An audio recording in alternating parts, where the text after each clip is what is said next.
Bonjour, bienvenue à cette messe du 1er mai et je vous invite à chanter avec moi.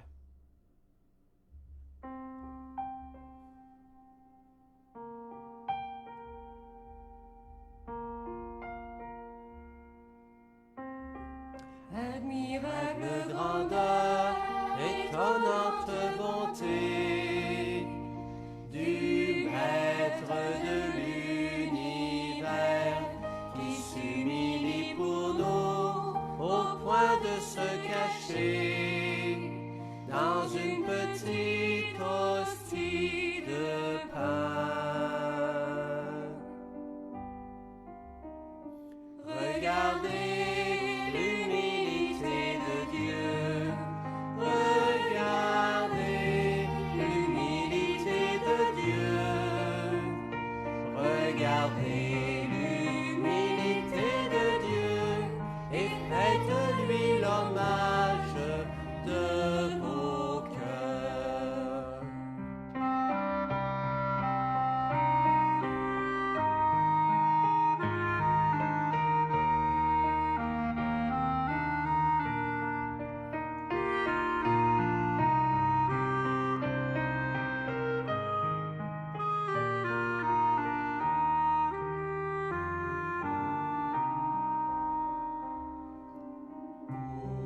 Faites-vous tout petit, vous aussi devant Dieu, pour être élevé par lui.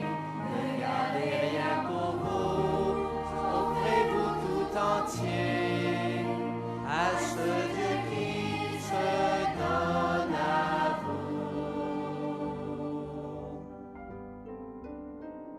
Regardez l'humilité de Dieu. Regardez l'humilité de Dieu. Regardez l'humilité de Dieu et faites-lui l'hommage de vos cœurs. Regardez l'humilité de Dieu. Regardez l'humilité de Dieu. Regardez l'humilité de Dieu et faites-lui l'hommage de vos cœurs.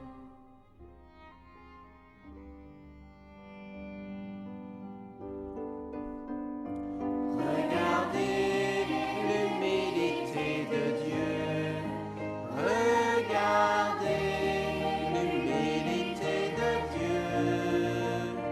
Regardez l'humilité de Dieu et faites-lui l'hommage de vos cœurs.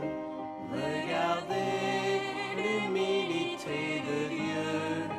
Regardez l'humilité de Dieu. Regardez l'humilité de Dieu et faites-lui l'hommage de vos cœurs.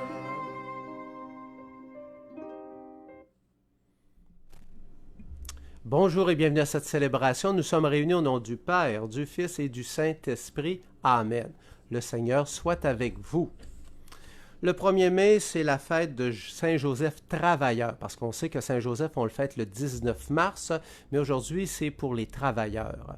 Les travailleurs, c'est pour faire la distinction entre les biens et la personne ou les personnes qui produisent les biens. Si par exemple, je prends un exemple bien comme ça, si vous tricotez une paire de bas, parce que c'est vous qui l'avez tricoté, ça vous a demandé un temps, ben peut-être que vous allez l'apprécier davantage parce que c'est vous qui avez travaillé le bas. Si vous allez l'acheter au magasin, peut-être vous allez l'apprécier, mais peut-être vous allez le mettre plus rapidement, peut-être à la récupération, à la poubelle, parce que vous avez moins un lien affectif.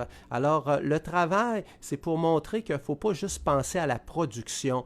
Il y a des gens, des artisans, des personnes qui ont des talents et on doit toujours valoriser prioriser en premier les personnes avant les résultats. Et vous savez que dans nos sociétés modernes, avec l'industrialisation, l'intelligence artificielle, oui, ça peut nous rendre de précieux services, mais ça peut nous distancer du réel. Et quand on est distant du réel, on voit moins la valeur des choses. Et l'être humain, on s'accomplit à travers nos talents quand justement on met nos talents au service. On ne peut pas juste être dans une société de plaisir, avoir juste des loisirs. Oui, des fois on en a besoin, mais le travail, c'est aussi une source de motivation. Alors on va prier pour tous ces travailleurs pour qu'il y ait plus de justice aussi, que les employeurs, les multinationales partagent leurs profits à ces employés qui se donnent. Alors qu'il y a un juste équilibre entre tous ces groupes de personnes. Alors encore une fois, on va se préparer en demandant pardon au Seigneur. Seigneur, prends pitié de nous. Ô Christ, prends pitié de nous. Seigneur, prends pitié de nous. Que Dieu notre Père nous fasse miséricorde, qu'il nous pardonne nos péchés, qu'il nous conduise à la vie éternelle. Amen. Alors l'intention d'aujourd'hui est encore pour les prêtres au purgatoire. Alors offrons au Seigneur cette première prière. Seigneur Dieu, à toi nous devons le salut et la liberté. Écoute la voix de toutes les personnes qui te supplient. Tu les as rachetés par le sang de ton Fils, qu'ils puissent vivre de toi et se réjouir de trouver en toi un abri pour toujours. Par Jésus le Christ, ton Fils notre Seigneur, qui vit et règne avec toi dans l'unité du Saint-Esprit, Dieu, pour les siècles des siècles. Amen. Lecture du livre des Actes des Apôtres. En ces jours-là, Paul vint à Antioche de Pisidie, dans la synagogue, et il disait, « Vous, frères, les fils de la lignée d'Abraham, et ceux parmi vous qui craignent Dieu, c'est à nous que la parole du salut a été envoyée. En effet, les habitants de Jérusalem et leurs chefs ont méconnu Jésus, ainsi que les paroles des prophètes qu'on lit chaque sabbat. Or, en le jugeant, ils les ont accomplis sans avoir trouvé en lui aucun motif de condamnation à mort. Ils ont demandé à Pilate qu'il soit supprimé, et après avoir accompli tout ce qui était écrit de lui, ils l'ont descendu du bois de la croix et mis au tombeau. Mais Dieu l'a ressuscité d'entre les morts, il est apparu pendant bien des jours à ceux qui étaient montés avec lui de Galilée à Jérusalem, et qui sont maintenant ses témoins devant le peuple. Et nous vous annonçons cette bonne nouvelle. La promesse faite à nos pères, Dieu l'a pleinement accomplie pour nous, leurs enfants, en ressuscitant Jésus, comme il est écrit au psaume 2, « Tu es mon fils, moi aujourd'hui je t'ai engendré. » Parole du Seigneur, nous rendons grâce à Dieu. Alors, on nous dit, Saint Paul, dans les Actes des Apôtres, que Dieu, quand il veut accomplir son plan, même si le mal semble fort, il n'y a rien pour arrêter Dieu. Et des fois, nous, on pense faire un empêchement à Dieu, mais Dieu, il a tous les moyens possibles pour pouvoir se révéler soit à nous ou au monde et tout ça. Et d'ailleurs, il y a eu la révélation de Jésus il y a 2000 ans, mort et ressuscité. Et là, Paul va dire que ce Jésus, cette promesse qui avait été faite autrefois, c'est une promesse actuelle. Alors Jésus, il n'a pas juste existé il y a 2000 ans, mais il existe pour toi aujourd'hui. Alors c'est vraiment important que tu prennes conscience que Jésus est venu pour toi aujourd'hui. On dit qu'il est apparu plusieurs fois après sa mort-résurrection. On sait qu'il y a eu des saints et des saintes qui ont eu des révélations de Dieu, mais ils ont gardé les deux pieds sur terre pareil. Alors Dieu continue de se révéler. Peut-être pas de façon fracassante pour tout le monde, mais il se révèle pareil. Et on a des témoignages. Il ne faut pas courir non plus après ça. Mais ce Jésus-là, il est vivant. Alors, il n'a pas juste été annoncé pour le début du christianisme, mais il est annoncé encore aujourd'hui. Alors, la question qui t'est posée, est-ce que toi, tu crois que Jésus est encore vivant? Il est annoncé pour toi aujourd'hui. Alors maintenant, on va poursuivre avec le psaume et on va dire ensemble, « Tu es mon fils, moi aujourd'hui je t'ai engendré. Tu es mon fils, moi aujourd'hui je t'ai engendré. » Pourquoi ce tumulte des nations, ce vain murmure des peuples? Le Seigneur m'a dit, « Tu es mon fils, moi aujourd'hui je t'ai engendré. » Et on redit ensemble, tu es mon fils, moi aujourd'hui je t'ai engendré.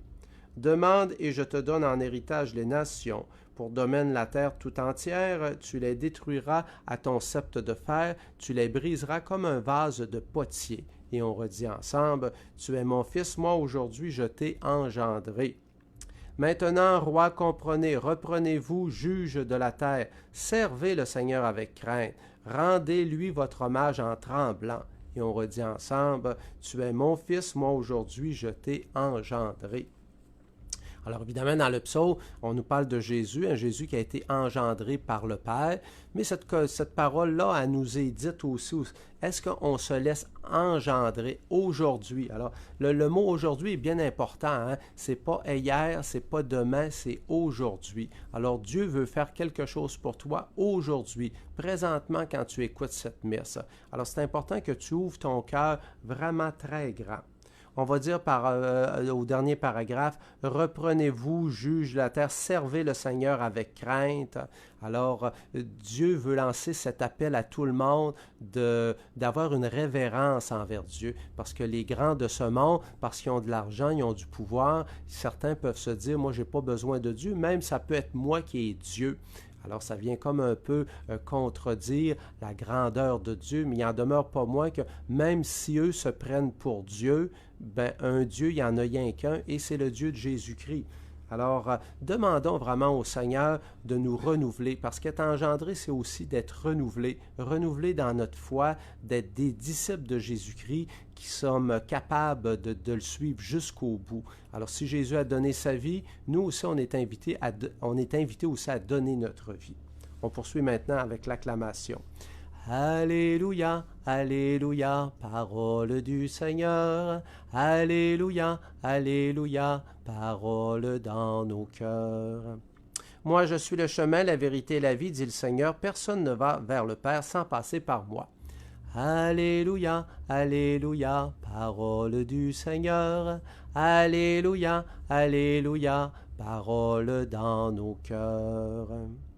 Le Seigneur soit avec vous. Et bonne nouvelle de Jésus-Christ selon Saint Jean. Gloire à toi, Seigneur. En ce temps-là, Jésus disait à ses disciples, que votre cœur ne soit pas bouleversé. Vous croyez en Dieu, croyez aussi en moi. Dans la maison de mon Père, il y a de nombreuses demeures. Sinon, vous aurais-je dit, je pars vous préparer une place. Quand je serai parti vous préparer une place, je reviendrai et je vous amènerai auprès de moi, afin que là où je suis, vous soyez, vous aussi. Pour aller où je vais, vous savez le chemin. Thomas lui dit, Seigneur, nous ne savons même pas où tu vas, comment pourrions-nous en savoir le chemin? Jésus lui répond, Moi je suis le chemin, la vérité et la vie. Personne ne va vers le Père sans passer par moi. Acclamons la parole de Dieu, louange à toi, Seigneur Jésus. Alors nous autres, quand on entend parler de chemin, si vous prenez votre voiture, ben un chemin, c'est en asphalte, c'est en gravier, ça nous mène à une direction, c'est quelque chose de physique. Dans la Bible, un chemin, puis surtout dans l'au-delà, où est-ce que le matériel n'existe plus, le chemin, ce n'est plus quelque chose de physique, mais c'est une personne, c'est Jésus. Alors peut-être que dans notre tête, c'est dur de se représenter, parce que pour nous, un chemin, c'est le concret, comme je viens de vous dire. Mais la Bible nous dit que le vrai chemin, c'est une personne, c'est Jésus. Et là, en plus, je le trouve beau ce texte-là, je le prends souvent quand je fais des funérailles. Il dit, je m'en vais vous préparer une place. Est-ce que toi, t'en es sûr, tu as confiance que Dieu, là, dans l'au-delà, il te prépare une place. Tu en as déjà une ici, mais la place, elle va être encore plus belle dans l'au-delà. Et là, il dit, je vais venir te chercher. Il y a gros de personnes que quand ils décèdent, ils se disent, je me sens accompagné par Jésus, par la Sainte Vierge, pour m'aider justement à faire la transition. Alors, c'est donc important cet accompagnement de Dieu. Et là, c'est normal qu'on ait des doutes, hein, mais Jésus, il va dire, en plus d'être le chemin, je suis la vie et je suis la vérité. Alors, est-ce que tu crois que les paroles que Jésus te dit, ce sont des paroles vraies? Est-ce que tu peux t'appuyer dessus? Est-ce que les paroles de Jésus te font vivre au plus profond de toi-même? Alors, c'est peut-être toutes des questions à regarder. D'ailleurs, ça va être une lecture qu'on va reprendre en fin de semaine. Vous avez vu, je n'ai pas pris les textes en tant que tels de Joseph Travailleur, parce que j'aurais pu prendre aussi. Je voulais prendre les textes de la liturgie régulière, mais ce texte-là d'Évangile, méditez-les comme il faut, parce qu'on va revenir sur ce texte-là dimanche qui arrive. Alors, prenons quelques instants de silence. Amen.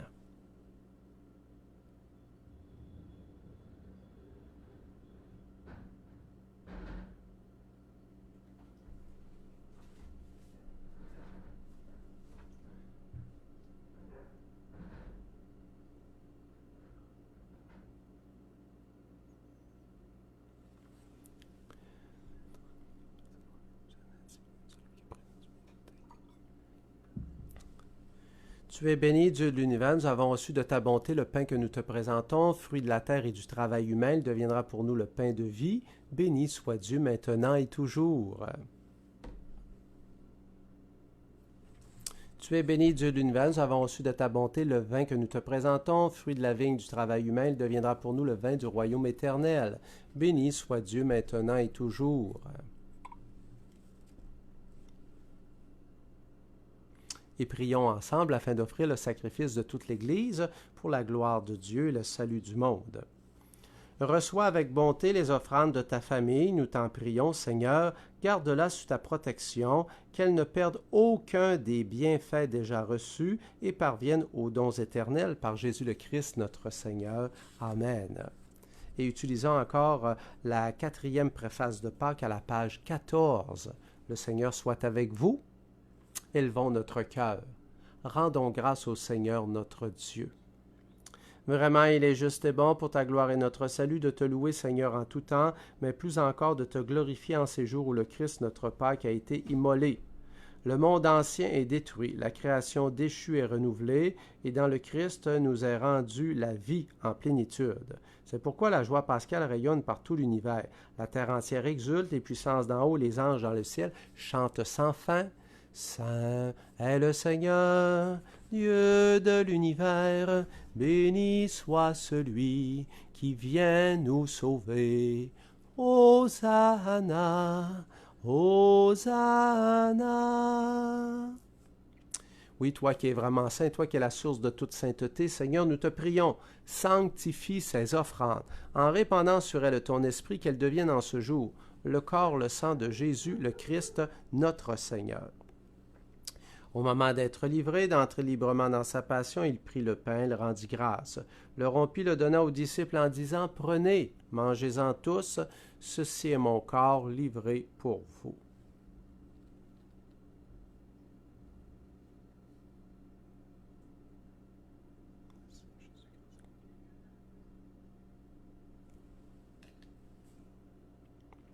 De même, à la fin du repas, il prit la coupe, de nouveau il te rendit grâce, la fit passer aux disciples en disant « Prenez, buvez-en tous, car ceci est la coupe de mon sang, le sang de l'alliance nouvelle et éternelle, qui sera versé pour vous, pour la multitude, en rémission des péchés. Vous ferez cela en mémoire de moi. »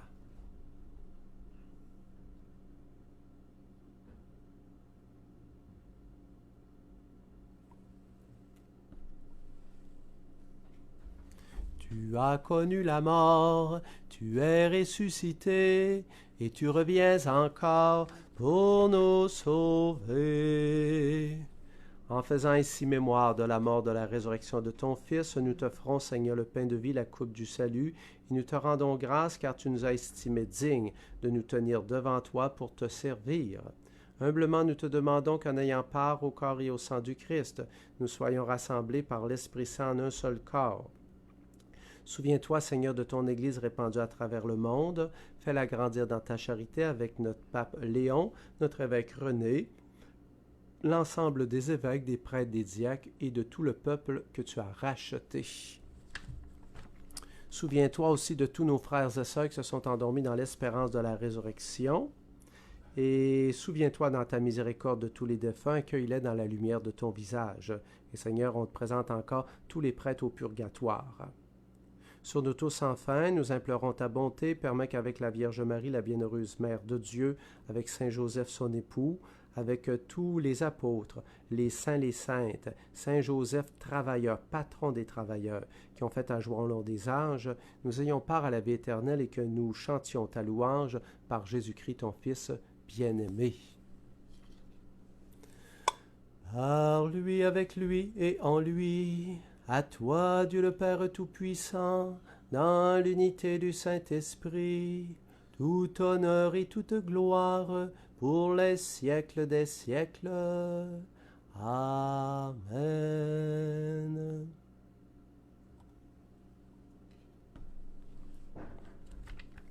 Et redisons ensemble maintenant cette prière du Notre Père. Notre Père qui es aux cieux, que ton nom soit sanctifié, que ton règne vienne, que ta volonté soit faite sur la terre comme au ciel. Donne-nous aujourd'hui notre pain de ce jour. Pardonne-nous nos offenses, comme nous pardonnons aussi à ceux qui nous ont offensés. Et ne nous laisse pas entrer en tentation, mais délivre-nous du mal.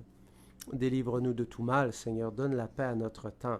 Soutenus par ta miséricorde, nous serons libérés de tout péché, à l'abri de toute épreuve, nous qui attendons que se réalise cette bienheureuse espérance, l'avènement de Jésus-Christ, notre Sauveur. Car c'est à toi qu'appartient le règne, la puissance et la gloire pour les siècles des siècles. Seigneur Jésus-Christ, tu as dit à tes apôtres, je vous laisse la paix, je vous donne ma paix. Ne regarde pas nos péchés, mais la foi de ton Église. Et pour que ta volonté s'accomplisse, donne-lui toujours cette paix et conduis-la vers l'unité parfaite. Toi qui règnes pour les siècles des siècles. Amen. Et que cette paix de Jésus-Christ, qu'elle soit toujours avec vous. La paix. Agneau de Dieu, qui enlève le péché du monde, prends pitié de nous. Agneau de Dieu, qui enlève le péché du monde, donne-nous la paix.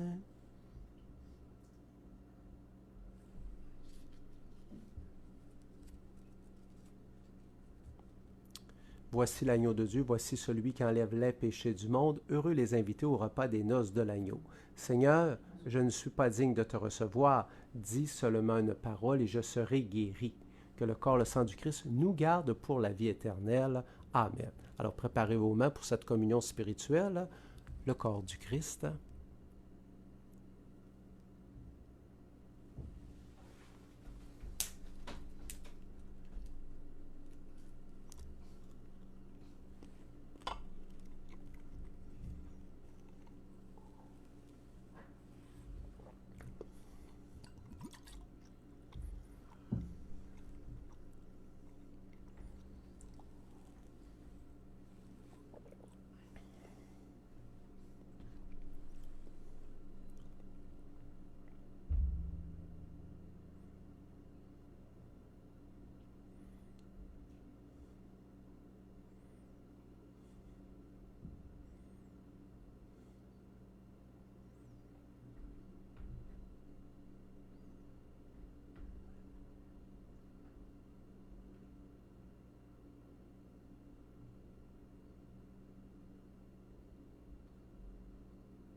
Et présentons au Seigneur cette dernière prière.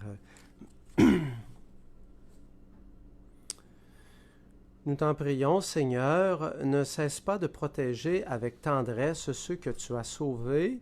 La passion de ton Fils les a rachetés, qu'ils trouvent leur joie dans sa résurrection, lui qui règne pour les siècles des siècles. Amen. Alors, je vais vous donner l'information. Vous allez voir apparaître ça sur la page Facebook que jeudi et vendredi prochain, je ne ferai pas la messe sur web parce que je suis en petites vacances. Je vais reprendre l'autre semaine d'après. Alors, faites-vous-en pas. Je vais mettre des annonces quand même sur la page Facebook pour que vous ne soyez pas mêlés. Alors, c'est juste jeudi et vendredi prochain qu'il n'y aura pas de messe web. Alors, recevez maintenant la bénédiction de Dieu au nom du Père, du Fils et du Saint-Esprit. Amen. Allez demeurer dans la paix du Christ. Et aujourd'hui, c'est le premier vendredi du mois. Si vous voulez faire de l'adoration, n'hésitez pas à y aller. Et on réécoute notre très beau chant.